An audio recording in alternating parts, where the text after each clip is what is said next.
जय श्री हरि, जय श्री कृष्ण। तुमेव माता च पिता तुमेव बंधुश्च सखा तुमेव विद्याधर्मिणं तुमेव सर्वमं देव देव। वसुदेवसुतं देवं कंसचाणूरमर्दनं देवकी परमानन्दं कृष्णं वन्दे जगद्गुरुं। कृष्णं वन्दे जगद्गुरुं। जय श्री है प्रभु। आप सबों ने इसके पूर्व श्रीमद् भगवत गीता के चौथे अध्याय में उल्लिखित श्लोक 13 से 16 तक का श्रवण किया। उसमें प्रभु श्री कृष्ण ने बतलाया कर्म क्या है और अकर्म क्या है। यहाँ स्वभावतः मनुष्य मान सकता है कि शास्त्र विहित करने योग्य कर्मों का नाम ही कर्म है और क्रियाओं का स्वरूप से त्याग कर देना ही अकर्म है। क्रियाओं का स्वरूप से त्याग कर देना, छोड़ देना ही अकर्म है। इसमें मोहित होने की कोई बात नहीं है। कौन सी बात है और इन्हें जानना क्या है। किंतु इतना जान लेने मात्र से ही वास्तविक कर्म अकर्म का निर्णय नहीं हो सकता। कर्मों के तत्व को भली भांति समझने की आवश्यकता है। इस भाव को स्पष्ट करने के लिए प्रभु भगवान श्री कृष्ण कहते हैं। तो प्रभु अध्याय श्रीमद् भगवत गीता के चौथे अध्याय के 17वां श्लोक प्रारंभ हो उसके पूर्व आप लोगों से नम्र निवेदन है, यदि आपने वीडियो को सब्सक्राइब नहीं किया है तो अवश्य सब्सक्राइब कर देंगे, बेल आइकन को दबा देंगे, कमेंट करेंगे, शेयर करेंगे, लाइक करेंगे। जय श्री हरि, जय श्री कृष्ण। तो इन्हीं कर्म के तत्व को समझने की आवश्यकता है। इस भाव को स्पष्ट करने के लिए भगवान कहते हैं कर्मण्यो ह्यपि बोद्धव्यम च विकर्मणः अकर्मणश्च बोद्धव्यम गहना कर्मणो गति। गहना कर्मणो गति। कर्म का स्वरूप भी जानना चाहिए। कर्म का स्वरूप भी जानना चाहिए और अकर्म का स्वरूप भी जानना चाहिए तथा विकर्म का स्वरूप भी जानना चाहिए, क्योंकि कर्म की गति गहन है। कर्म की गति गहन है। अब एक प्रश्न उठता है कि कर्म का स्वरूप भी जानना चाहिए, इस कथन का क्या भाव है। इस कथन का क्या भाव है। इससे भगवान ने यह भाव दिखलाया है कि साधारणतः मनुष्य यही जानते हैं कि शास्त्र विहित कर्तव्य कर्मों का नाम कर्म है। साधारणतः मनुष्य यह जानते हैं कि शास्त्र में जो विहित किया हुआ लिखित है, जो कहा गया है, उस कर्म को कर्तव्य कर्मों का ही नाम कर्म है। किंतु इतना जान लेने मात्र से कर्म का स्वरूप नहीं जाना जा सकता। कर्म का स्वरूप नहीं जाना जा सकता, क्योंकि उसके आचरण में भाव का भेद होने से उसके स्वरूप में भेद हो जाता है।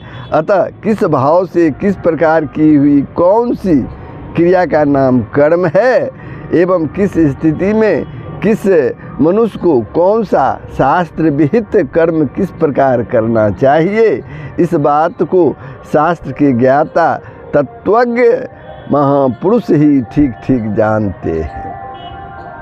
अतः अपने अधिकार के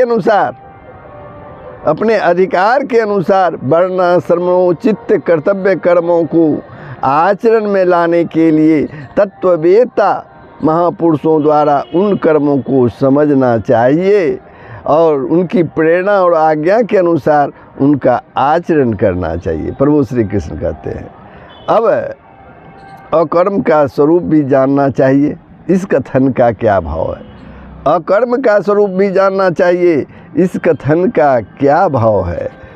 तो इसमें भगवान ने यह भाव दिखलाया है कि साधारणतः मनुष्य यही समझते हैं कि मन, वाणी और शरीर द्वारा की जाने वाली क्रियाओं का स्वरूप से त्याग कर देना ही, मन, वाणी और शरीर द्वारा की जाने वाली क्रियाओं का स्वरूप से त्याग कर देना ही अकर्म यानी कर्मों से रहित होना है, कर्मों से अलग होना है। किंतु इतना समझ लेने मात्र से अकर्म का वास्तविक स्वरूप नहीं जाना जा सकता, क्योंकि भाव के भेद से इस प्रकार का अकर्म भी कर्म था, इस प्रकार का अकर्म भी क्या था, कर्म या विकर्म के रूप में बदल जाता है। और जिसको लोग कर्म समझते हैं वह भी अकर्म या विकर्म हो जाता है।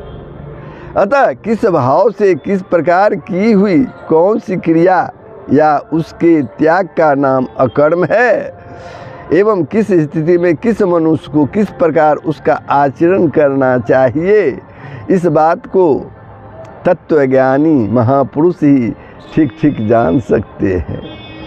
अतः कर्म बंधन से मुक्त होने की इच्छा वाले मनुष्यों को उन महापुरुषों से इस अकर्म का स्वरूप भी भली भांति समझकर उसके कथनानुसार, उसके कहे के अनुसार साधन करना चाहिए। अब एक प्रश्न और भी उठता है, विकर्म का स्वरूप भी जानना चाहिए और इस कथन का क्या भाव। विकर्म का स्वरूप भी जानना चाहिए, इस कथन का क्या भाव है। इससे भगवान ने यह भाव दिखलाया है कि साधारणतः झूठ, कपट, चोरी, व्यभिचार, हिंसा आदि पाप कर्मों का नाम ही विकर्म है। आदि पाप कर्मों का नाम ही विकर्म है, यह प्रसिद्ध है। पर इतना जान लेने मात्र से विकर्म का स्वरूप यथार्थ नहीं जाना जा सकता, क्योंकि शास्त्र के तत्व को न जानने वाले अज्ञानी पुण्य को भी पाप मान लेते हैं और पाप को भी पुण्य मान लेते हैं। वर्ण, आश्रम और अधिकार के भेद से जो कर्म एक बार के लिए विहित होने से कर्तव्य यानी कर्म है, वही दूसरे के लिए निषिद्ध होने से पाप या विकर्म हो जाता है। जैसे सब वर्णों की सेवा करके जीविका चलाना शूद्र के लिए विहित कर्म है, किंतु वही ब्राह्मण के लिए निषिद्ध कर्म है। जैसे दान लेकर, वेद पढ़ाकर और यज्ञ कराकर जीविका चलाना ब्राह्मण के लिए कर्तव्य कर्म है, किंतु दूसरे वर्णों के लिए पाप है। जैसे गृहस्थ के लिए न्यायोपार्जित द्रव्य संग्रह करना और ऋतुकाल में स्वपत्नी गमन करना धर्म है, किंतु सन्यासी के लिए कांचन और कामनी का दर्शन स्पर्श करना भी पाप है।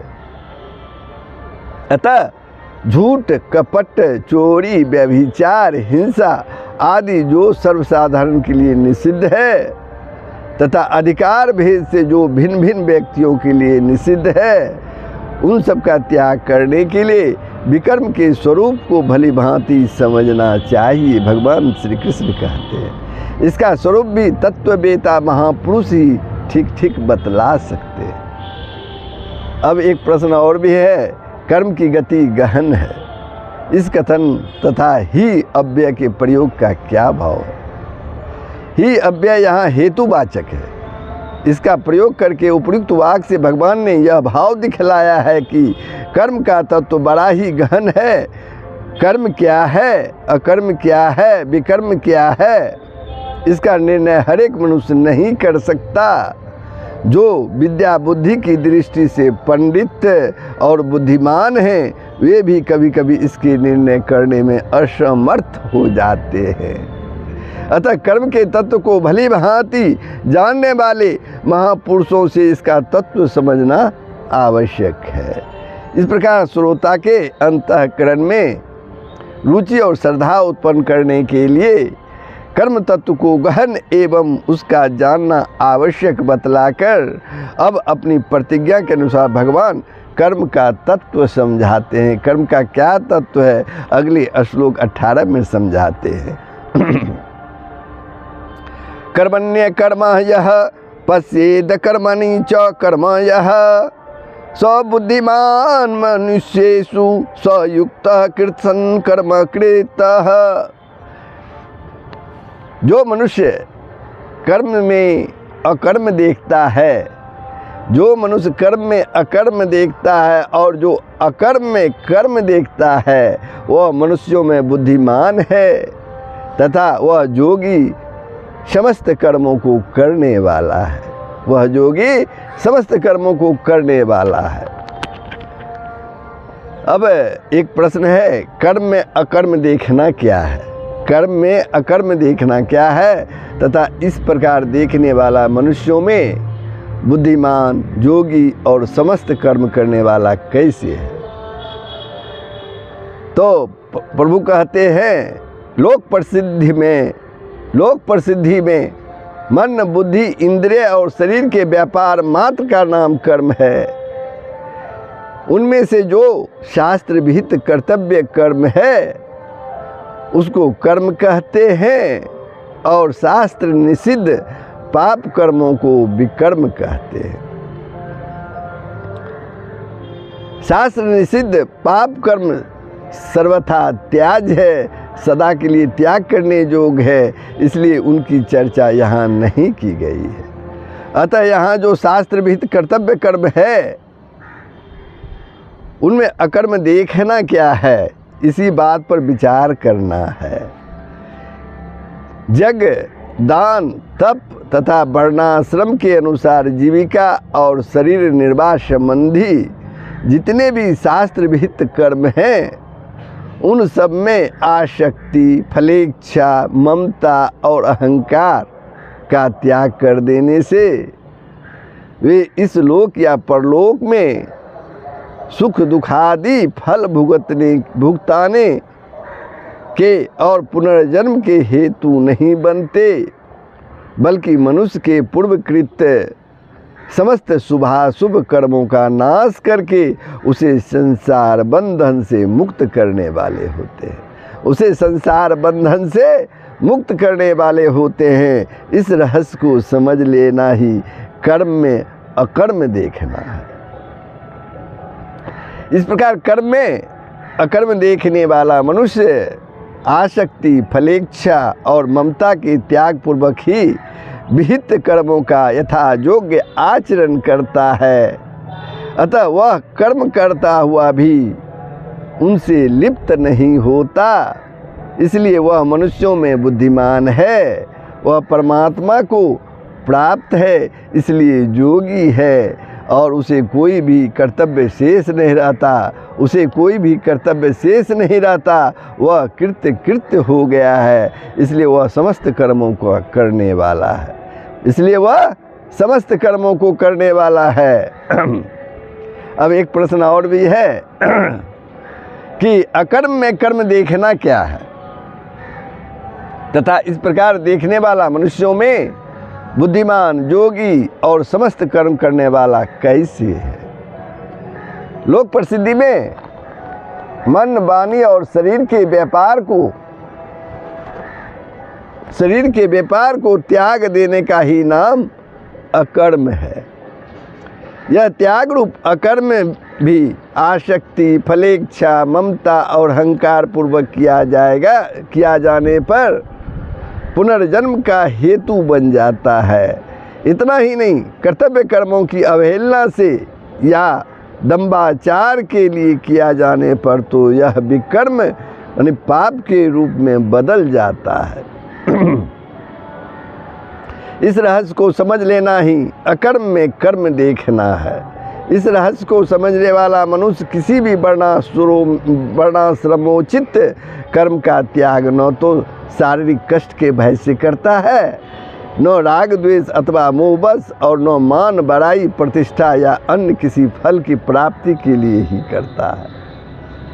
इसलिए वह न तो कभी अपने कर्तव्य से गिरता है और न ही किसी प्रकार के त्याग में ममता, आसक्ति, फल की इच्छा या अहंकार का संबंध जोड़कर पुनर्जन्म का ही भागी बनता है।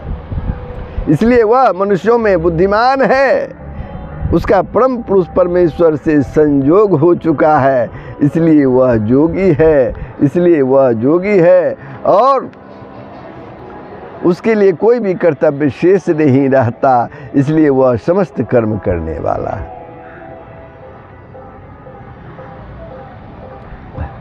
कर्म से क्रियामान, विकर्म से विविध प्रकार के संचित कर्म और अकर्म से प्रारब्ध कर्म लेकर कर्म में अकर्म देखने का यदि यह अर्थ किया जाए कि क्रियामान कर्म करते समय वह देखे कि भविष्य में यही कर्म यानी प्रारब्ध कर्म अकर्म बनकर फल भोगी के रूप में उपस्थित होंगे, और अकर्म में कर्म देखने वाले का अर्थ किया जाए कि प्रारब्ध रूप फल भोग के समय उन दुखादि भोगों का अपने पूर्व क्रियामन कर्मों का ही फल समझते हैं, और इस प्रकार समझकर पाप कर्मों का त्याग करके शास्त्र विहित कर्मों को करता रहे तो क्या आपत्ति है, क्योंकि संचित, क्रियमान और प्रारब्ध कर्मों के ये 3 भेद प्रसिद्ध हैं।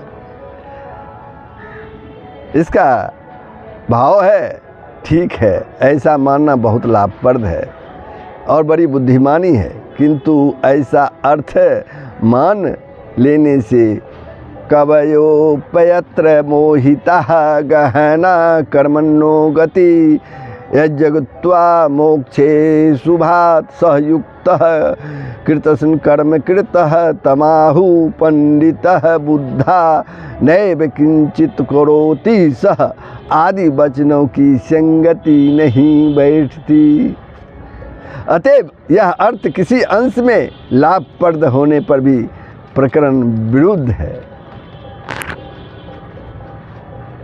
प्रश्न, अब एक प्रश्न और उठता है, कर्म में अकर्म और अकर्म में कर्म देखने वाला साधक भी मुक्त हो जाता है, यह सिद्ध पुरुष ही इस प्रकार देख सकता है। इसका भाव है, मुक्त पुरुष के जो स्वाभाविक लक्षण होते हैं वे ही साधक के लिए साध्य होते हैं।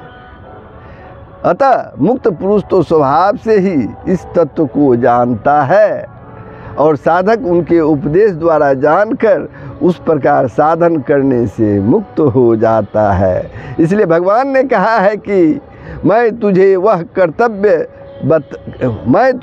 कर्म तत्व बतलाऊंगा जिसे जानकर तू कर्म बंधन से छूट जाएगा, जिसे जानकर तुम कर्म बंधन से छूट जाएगा। इस प्रकार कर्म में अकर्म और अकर्म में कर्म दर्शन का महत्व बतलाकर अब 5 श्लोकों में भिन्न भिन्न शैली से उपरीत कर्म में अकर्म और अकर्म में कर्म दर्शन पूर्वक कर्म करने वाले सिद्ध और साधक पुरुषों की असंगत वाणी करके इस विषय को स्पष्ट करते हैं। यस्य सर्वे समारंभा काम संकल्प वर्जितः ज्ञानानंदग्र कर्मणा तमाहु पंडितम बुद्धा। जिसके संपूर्ण शास्त्र सम्मत कर्म बिना कामना और संकल्प के होते हैं तथा जिसके समस्त कर्म ज्ञान रूप अग्नि के द्वारा भस्म हो गए हैं, उस महापुरुष को ज्ञानी जन भी पंडित कहते हैं। अब समारंभा एक पद आया है इस श्लोक में, इस पद का क्या अर्थ है और इसके साथ सर्वे विभीषण जोड़ने का यहाँ क्या अभिप्राय है। अपने अपने वर्णाश्रम और परिस्थिति की अपेक्षा से जिसके लिए जो यज्ञ, दान, तप तथा जीविका तथा शरीर निर्वाह के योग्य शास्त्र सम्मत कर्तव्य कर्म है, उन सब का वाचक यहाँ समारंभा पद है। क्रिया मात्र को आरंभ करते हैं, ज्ञानी के कर्म शास्त्र निषिद्ध या व्यर्थ नहीं होते। यह भाव दिखलाने के लिए आरंभ के साथ सम उपसर्ग का प्रयोग किया गया है। तथा सर्वे विशेषण से यह भाव दिखलाया गया है कि साधन काल में मनुष्य के समस्त कर्म बिना कामना और संकल्प के नहीं होते। किसी किसी कर्म में कामना और संकल्प का संयोग भी हो जाता है, पर साधन करते करते जो सिद्ध हो गया है उस महापुरुष के तो सभी कर्म कामना और संकल्प से रहित ही होते हैं। इसका कोई भी कर्म कामना और संकल्प से युक्त या शास्त्र विरुद्ध नहीं होता। अब काम संकल्प वर्जिता, इस पद में आए हुए काम और संकल्प शब्दों का क्या अर्थ है तथा इनसे रहित कर्म कौन कौन से हैं? इसका भाव है स्त्री, पुत्र, धन, मकान, मान, बड़ाई, प्रतिष्ठा और स्वर्ग सुख आदि इस लोक और परलोक के जितने भी विषय यानी पदार्थ हैं, उनमें से किसी की किंचित मात्र भी इच्छा करने का नाम काम है तथा किसी विषय को ममता, अहंकार, राग, द्वेष एवं रमणीय बुद्धि से स्मरण करने का नाम संकल्प है।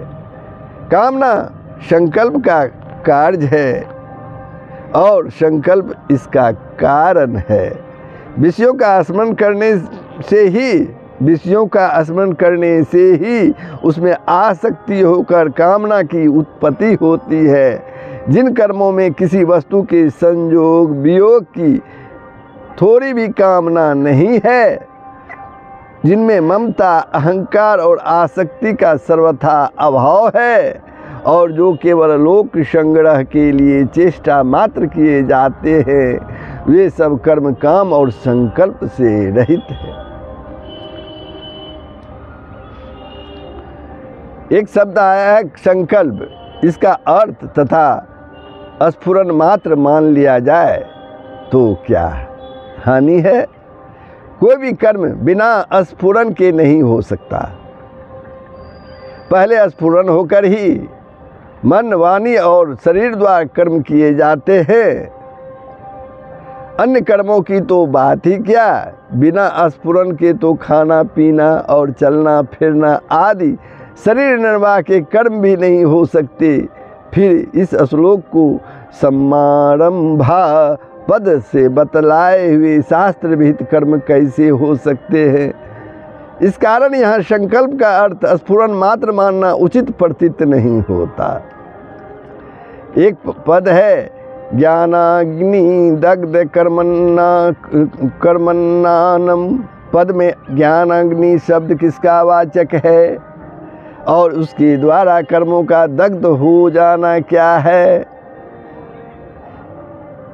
किसी भी साधन के अनुष्ठान से उत्पन्न परमात्मा के यथार्थ ज्ञान का वाचक यहाँ ज्ञानाग्नि शब्द है।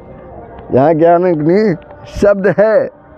जैसे अग्नि ईंधन को भस्म कर डालता है, वैसे ही ज्ञान भी समस्त कर्मों को भस्म कर देता है। इस प्रकार अग्नि की उपमा देने के लिए उसे यहाँ ज्ञानाग्नि नाम दिया गया है। जैसे अग्नि द्वारा भुने हुए बीज केवल नाम मात्र के ही बीज रह जाते हैं, उसमें अंकुरन होने की शक्ति नहीं रहती, उसी प्रकार ज्ञान रूप अग्नि के द्वारा जो समस्त कर्मों में फल उत्पन्न करने की शक्ति का सर्वथा नष्ट हो जाना है, यही उन कर्मों का ज्ञान रूप अग्नि से भस्म हो जाना है।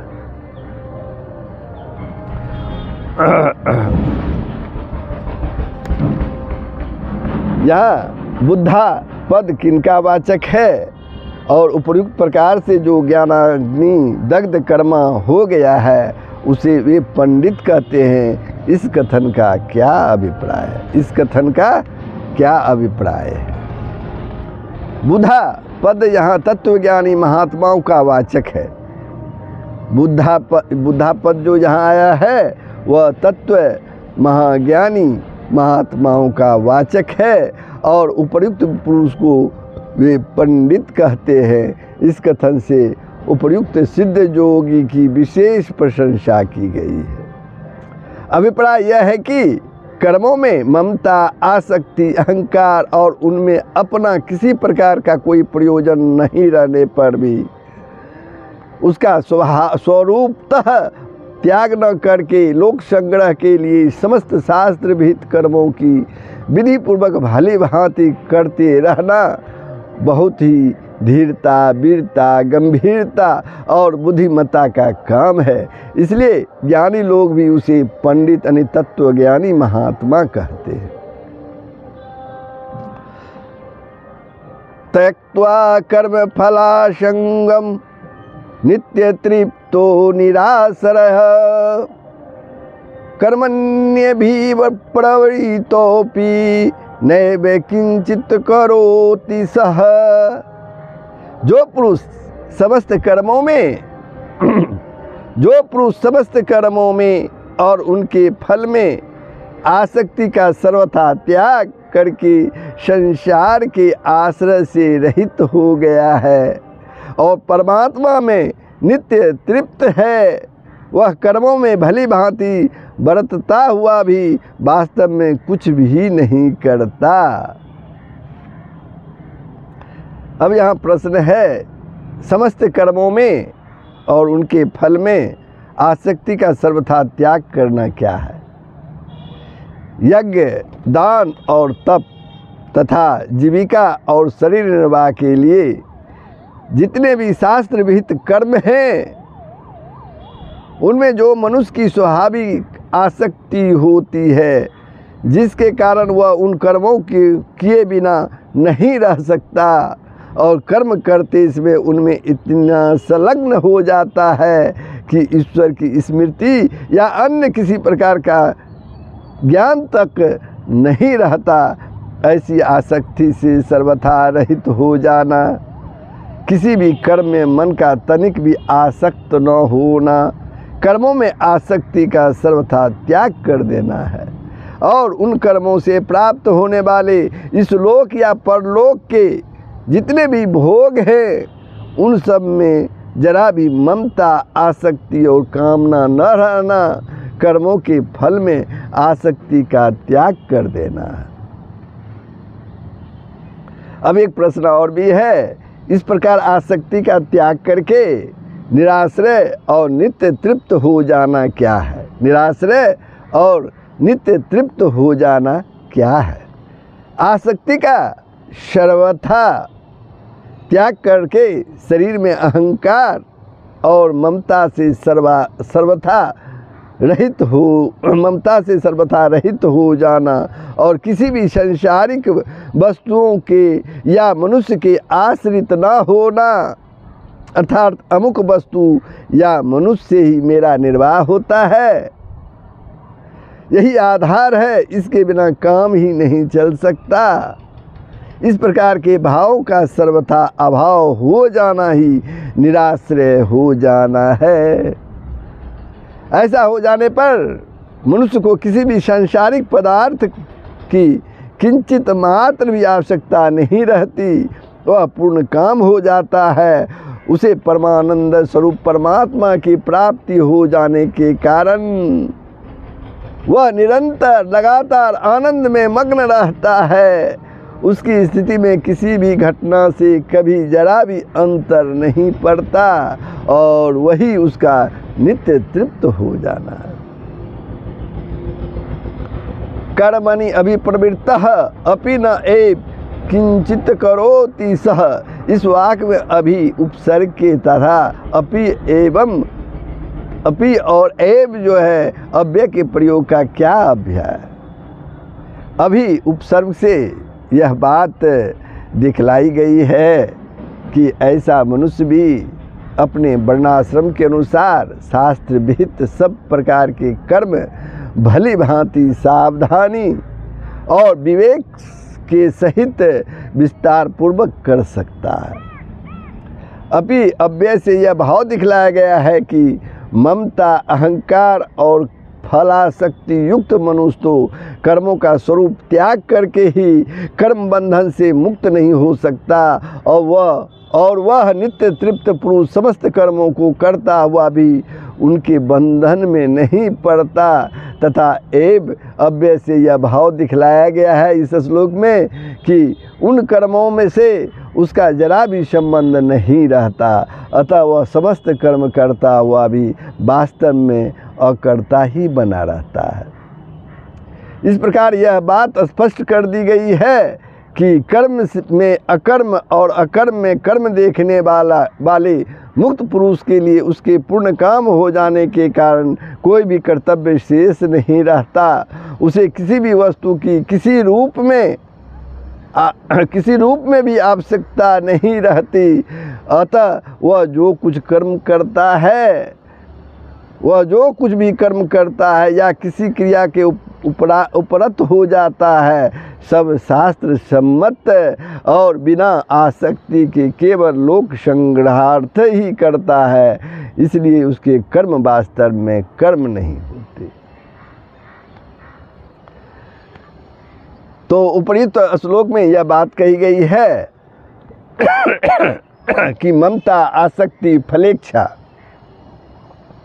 और अहंकार के बिना केवल लोक संग्रह के लिए शास्त्र सम्मत यज्ञ, दान और तप आदि समस्त कर्म करता हुआ भी ज्ञानी पुरुष वास्तव में कुछ भी नहीं करता। तो प्रभु श्लोक 20 पर मैं विश्राम लेता हूँ।